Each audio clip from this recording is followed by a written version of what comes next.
দাঁড়িয়েছে, যে সংস্থা সম্পর্কে প্রশ্ন আছে তার সম্পর্কে দুর্নীতির নানান অভিযোগ আছে।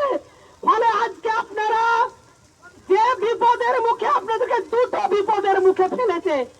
এক হচ্ছে তারা কোনোভাবেই এই বরাদ্দ বৃদ্ধি করছে না, অন্যদিকে একটা বেসরকারি সংস্থাকে যদি দিয়ে দেয়, এনজিওর হাতে, ইসকনের হাতে যদি দিয়ে দেয়, আপনাদের কারোর কাজ থাকবে না, সমস্ত কাজ আপনাদেরকে ওরা কেড়ে নেবে, বসিয়ে দেবে।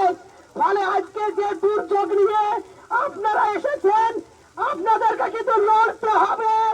আপনাদেরকে লড়ে এই এনজিওর হাতে এই স্কিমকে তুলে দেওয়ার প্রতিবাদ করতে হবে, আটকাতে হবে এবং কর্মীদের ভাতা বৃদ্ধি করতে হবে।